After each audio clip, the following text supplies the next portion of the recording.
Bonjour les amis, ce matin, vous voyez, je suis prêt. Alors, je me suis déguisé. Heureusement que Dominique n'est pas là parce qu'elle me dit: «Tu vas pas sortir comme ça?» Si les amis, regardez ce que je fais pour vous. Heureusement, je rencontre pas grand monde. À tout de suite les amis sur, le parcours que vous n'avez pas vu hier à cause de mes bras. Stop recording. Stop recording. Stop recording. Et voilà, la Sony est partie.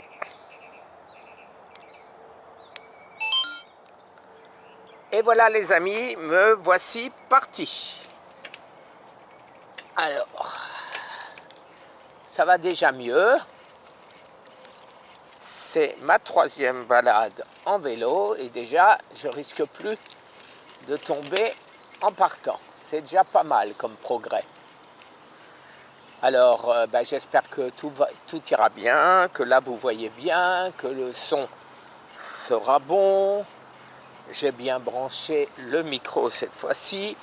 Le micro de la Sony, j'ai pas pu en mettre parce que, comme je vous l'ai dit, le préamplificateur de la Sony est trop puissant et donc on ne peut pas mettre de micro, le son sature.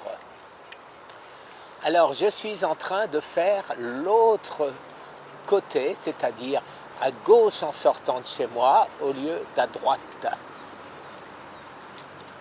Et voilà, je constate déjà que j'ai beaucoup plus de facilité à pédaler.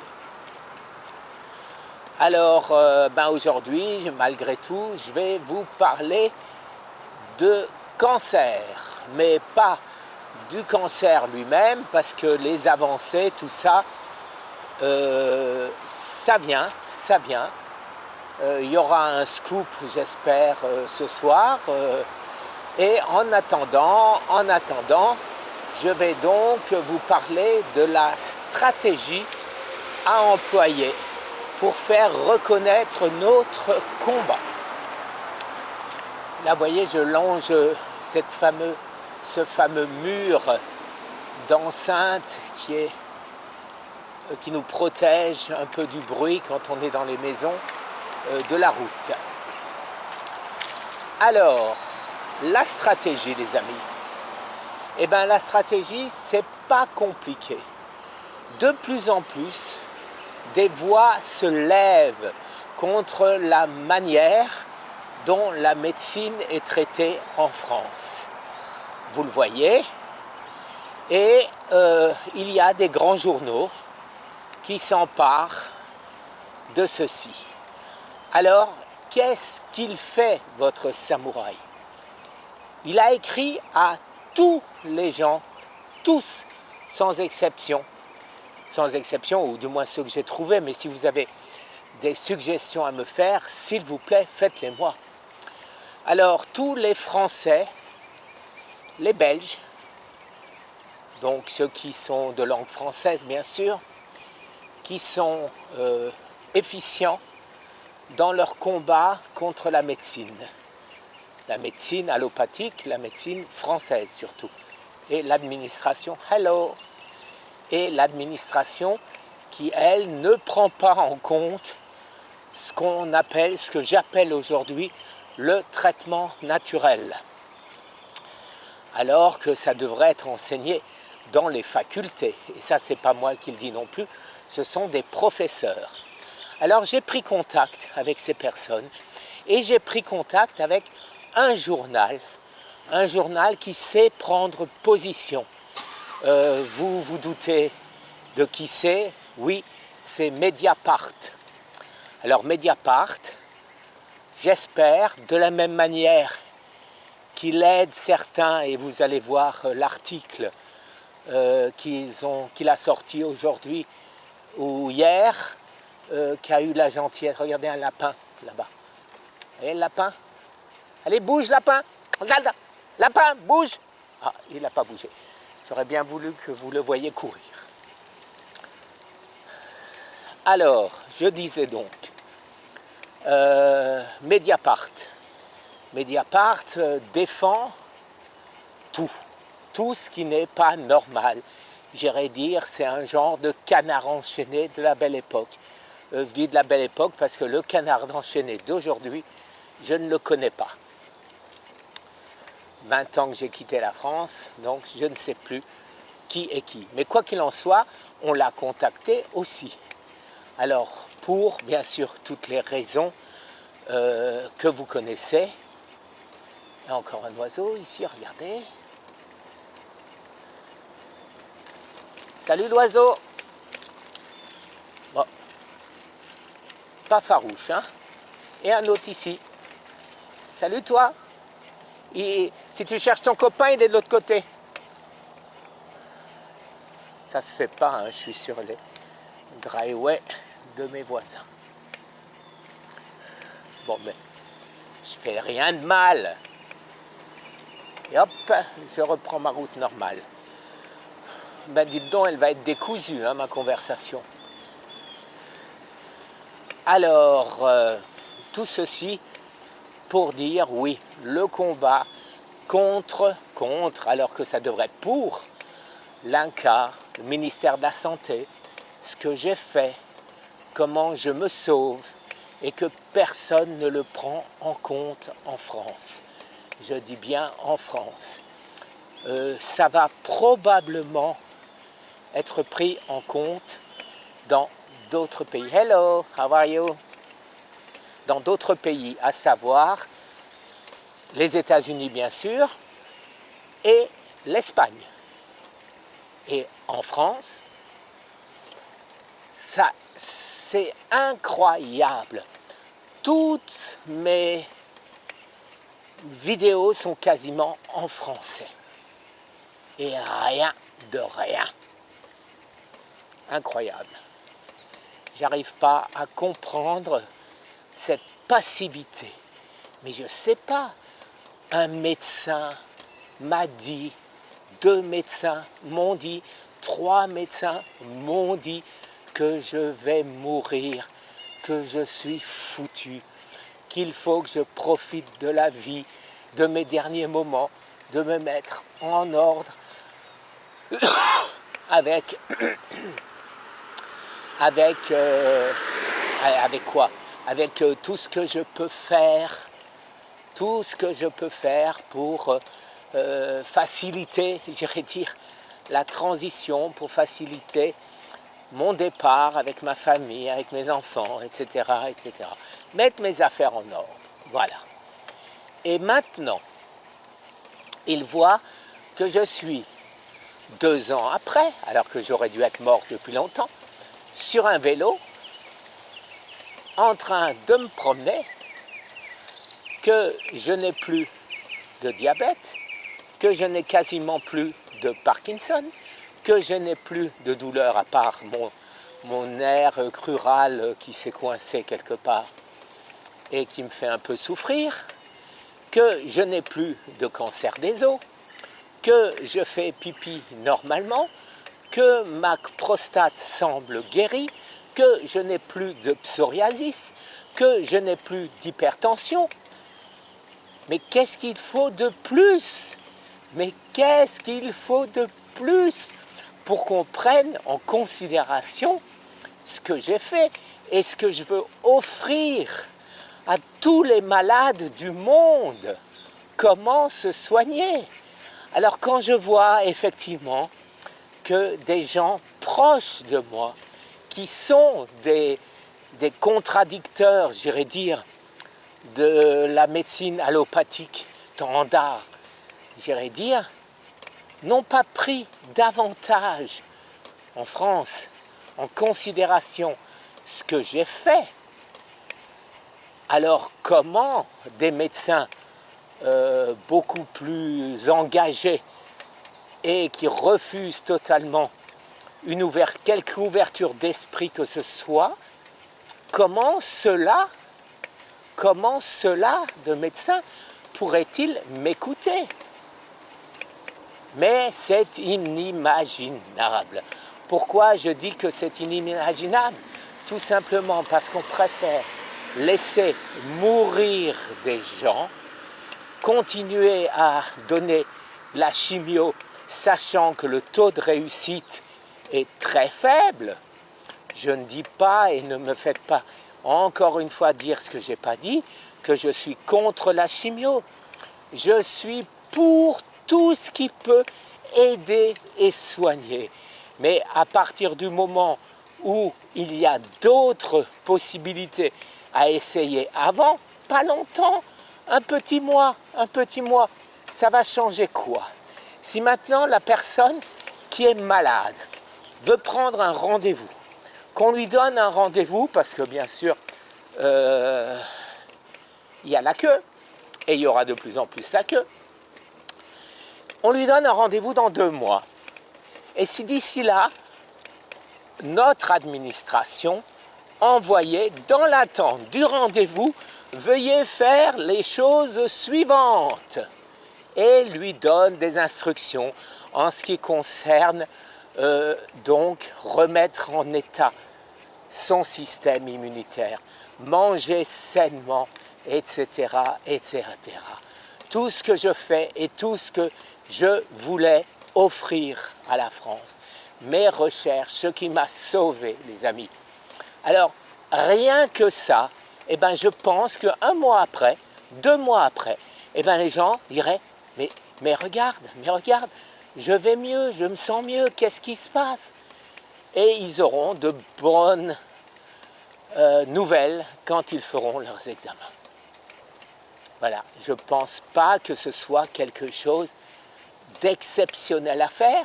Ça ne va rien coûter à la sécurité sociale. Par contre, la raison, est-ce que c'est parce que justement ça ne coûte rien et qu'il vaut mieux prendre l'argent? Mais là aussi, j'ai toujours pas compris. Alors effectivement, Big Pharma prend l'argent, sans l'ombre d'un doute. Mais qui c'est qui paye? C'est bien la France, c'est bien notre sécurité sociale. Alors, ça veut dire quoi, les amis? Ça voudrait dire que la France, je dis bien la France, donc a 2 caisses.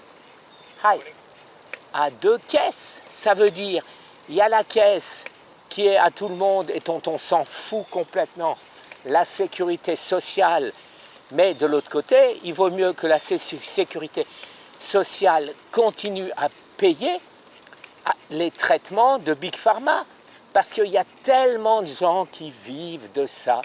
Mais vous vous rendez compte, les laboratoires, les médecins, les hôpitaux, mais regardez les milliards de facturations en moins si on avait un traitement simple. Alors, comment l'expliquer? Je ne dis pas, et ça ne me vient pas à l'esprit, mais je comprends les gens qui se posent des questions. Mais est-ce que nos gouvernements sont intéressés dans l'histoire? Pourquoi acceptent-ils sans réagir le trou de la sécurité sociale alors qu'ils savent qu'il y a d'autres solutions? C'est impossible qu'ils ne le savent pas. Ils ont aussi Internet, ils regardent les médecins, ils regardent toutes les communications qui se font sur l'alimentation, sur l'épigénétique, sur notre système immunitaire. Ils le voient tout ça. Ils savent que ça existe. Alors pourquoi faire sourde oreille? Je n'arrive pas à comprendre. Alors ce dont je n'arrive vraiment pas à comprendre, c'est des organismes comme Pasteur, comme l'INCa, comme le ministère de la Santé. Ok, à la rigueur, notre président de la République a autre chose à faire. Ok, bon, comme si ce n'était pas important, 200 000 Français qui meurent chaque année. Alors, j'aimerais, Monsieur le Président, que vous me disiez qu'est-ce que vous faites de plus important qui risque de sauver 200 000 de vos concitoyens? Qu'est-ce que vous faites de plus important? Alors, vous voyez, là, je m'emporte, comme d'habitude, parce que c'est anormal. C'est anormal, ce je m'en foutiste, parce qu'il n'y a pas d'autre mot. Eh bien, ceux-là, on a décidé, un jour, on a décidé, ah, ils sont en phase 4, donc ils sont morts. Ils sont morts, il n'y a rien à faire. Eh bien, c'est ce que la médecine allopathique m'a dit, et c'est ce que j'ai refusé. Et j'ai refusé, j'ai cherché, je me suis appuyé sur des grands chercheurs à travers le monde qui l'ont bien sûr trouvé bien avant moi. Mais il y a eu des prix Nobel là-dessus. Il y a eu, alors le prix Nobel, c'est des imbéciles. C'est des imbéciles. Vous vous rappelez ma vidéo, je disais, c'est des conspirationnistes, ou alors il faudrait les mettre en prison, tous ces prix Nobel. Hein, tu te rends compte, un prix Nobel qui dit que le cancer n'est pas génétique. Mais c'est incroyable. Pire, ça va jusqu'au Japon. Un Japonais en 2016, prix Nobel, nous dit que l'autophagie, c'est-à-dire le jeûne, soigne notre corps. Mais c'est un scandale. Il faut le mettre en prison, il faut l'interner. Alors j'aimerais bien être, vous me le proposez souvent, que je sois votre ministre de la Santé. Et moi, en rigolant dans une vidéo, je vous disais, je veux être le ministre de la répression. Et après, je me trompe, ministre de la répression morale. Voilà, mais c'est exactement ça. On veut quoi? On est en France, on est dans un pays de liberté, on est dans le pays des droits de l'homme, et on veut nous juguler, on veut nous faire taire. Pourquoi? Simplement parce qu'on veut survivre. On veut survivre, et en survivant, on va empêcher Big Pharma, les hôpitaux, de s'enrichir. Sur le dos de qui? Sur le dos de la sécurité sociale. Alors là, c'est incompréhensible. J'aimerais comprendre. Alors si parmi vous, il y a des gens qui peuvent comprendre pourquoi l'argent de la sécurité sociale n'est pas l'argent de la France, pourquoi est-ce qu'il vaut mieux enrichir Big Pharma et ses comparses que juguler le trou de la Sécu. Ça, j'aimerais effectivement comprendre, les amis, parce que je n'y arrive pas. Voilà, alors je pense que j'ai déjà fait une belle balade, j'ai presque terminé mon discours enflammé, mais vous connaissez votre samouraï, tant que j'aurai un souffle de vie, tant que tout ceci ne sera pas réglé, je dis bien réglé, je serai en tête de ligne. Et je ferai comme pour le coronavirus, après avoir été, entre guillemets, un lanceur d'alerte, j'ai fait au début 5 vidéos. Et après, j'ai vu que des gens beaucoup plus informés, beaucoup plus efficaces que moi, ont pris le relais. Et qu'est-ce que j'ai fait? J'ai arrêté pour me consacrer qu'au cancer. Et je ferai pareil, les amis. Dès que quelqu'un aura pris ma place dans ce combat, dès que quelqu'un plus intelligent, plus fort, qui aura plus l'écoute des médias, m'aura remplacé, je serai toujours là pour seconder. Mais à ce moment-là, je seconderai. Je ne veux plus être le fer de lance. Je veux simplement aider, ce que je vous ai toujours dit. Et mon but principal, c'est d'aider les malades. C'est pas d'aider à me battre. Me battre, c'est pas mon rôle. C'est le rôle de nos institutions. C'est le rôle de l'Assemblée. C'est le rôle du Congrès. Ce n'est pas mon rôle à moi. Regardez devant. Ils sont pas farouches, hein. Eh ben, voilà les amis. Je commence déjà à être essoufflé. Mais bon, voilà ma nouvelle méthode pour vous donner mes opinions, pour vous dire ce que je vais faire. Alors, je le répète, je vais joindre tous les gens dont beaucoup, hélas, je suppose, par peur de représailles des médecins, des oncologues qui ne me répondent pas. Alors, si vous en connaissez qui sont un peu plus impliqués que d'autres, je pense certes, bien sûr à pas mal de noms que j'ai contactés, mais faites-moi plaisir, donnez-moi des noms, parce que autrement, je vais appeler Big Pharma et ils ont les moyens de vous faire parler. Voilà les amis. Bon, et les menaces que je reçois, j'en rigole. J'en rigole pour deux raisons. Parce que, un, je ne sais pas déjà si elles sont vraies, c'est-à-dire les amis qui me veulent du bien. Et je ne sais pas si c'est dans la tête de certains de nos amis qui disent attention, tu deviens dangereux, tu attaques, tu sais pas à qui tu t'attaques, c'est du gros pognon, ils ont déjà fait bien pire, etc. etc. Alors, est-ce que c'est des élucubrations ou pas? Eh bien, écoutez, je n'en sais rien. Mais ce qui est certain, c'est que ça ne me coupera pas les ailes.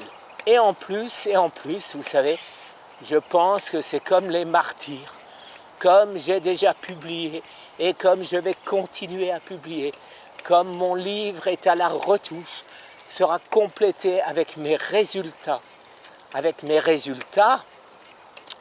de mon CT scan le 13 juillet. Je remets à jour ce que j'ai fait, ce que je pense aujourd'hui qui a été le plus efficace. Et tout ceci, vous pourrez le lire, vous pourrez le voir. Et j'ai déjà fait des vidéos un peu bâclées que bien évidemment, vidéos qui se retrouveront immédiatement sur YouTube, Facebook et autres médias s'il m'arrivait quelque chose. Mais je vous répète, je n'y crois pas. Je n'y crois pas. Je ne suis pas conspirationniste. Je crois, excusez-moi, je vais être cru, en la connerie. Je crois en la connerie, en l'absence de réaction, en l'absence de, comment dire, en l'absence de, par peur, voilà, la caricature, excusez-moi encore là, parce que tout le monde n'est pas pareil, mais la caricature du fonctionnaire, celui qui dit, oh là là, moi je suis bien assis derrière mon bureau, je ne vais pas faire de vagues, parce qu'après, si ça me tombe sur la gueule, eh ben, je risque ma place ou je risque mes promotions à venir. Voilà. Il y avait le travail de dans 2 ans de Jacques Chirac et il y a peut-être aussi la promotion de certains dans quelques années. Alors voilà les amis, voilà. Alors je vais bientôt arriver chez moi à nouveau et comme tous les matins, je vais aller reprendre ma douche après cette balade et je vais passer des coups de fil pour avoir les infos nécessaires sur les scoops à venir et continuer à faire ce que je fais, ce que j'espère faire le mieux, à savoir la recherche. La recherche qui va tous mettre un frein puissant et éventuellement définitif à la progression du cancer. Ouh, je commence à souffrir, mais je ne suis pas loin. Alors voilà les amis, bon écoutez, vous pouvez arrêter là parce que là maintenant je vais continuer à pédaler, mais je ne vais plus rien dire d'intéressant, je crois avoir tout dit. Merci les amis, si vous voulez couper là, vous coupez, mais moi je continue à pédaler et je ne vais certainement pas m'arrêter pour arrêter la caméra. Quoique je peux essayer, malgré mon anglais, à dire « Stop recording ». Eh bien non, vous voyez, il n'aime pas mon anglais. Je recommence « Stop recording ». Il ne veut pas, alors je vais faire « Shut down ». Ben, il ne veut pas davantage. Bon, ben, j'espère juste qu'elle ne s'était pas déjà coupée.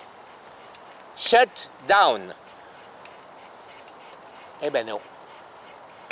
Bon, eh ben c'est pas grave, vous avez déjà coupé les amis. Et moi je continue encore à pédaler un petit peu. Voilà, là-bas il y a ma maison. Je vais pas tarder à monter sur mon parking. Voilà, la maison de mon voisin. Et voici la mienne, avec un écureuil qui vient de passer. Et voilà.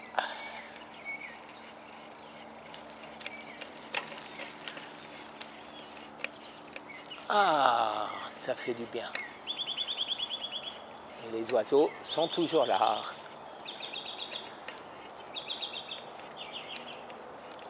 Et voilà.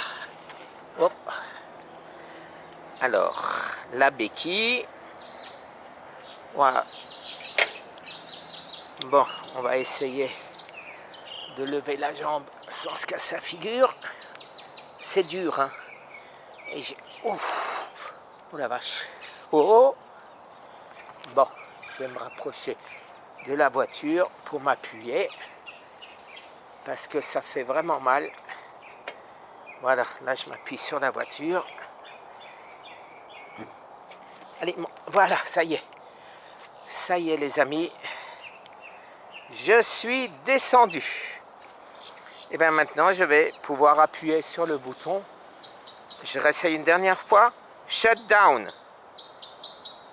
Non, elle ne veut pas. Alors j'éteins manuellement.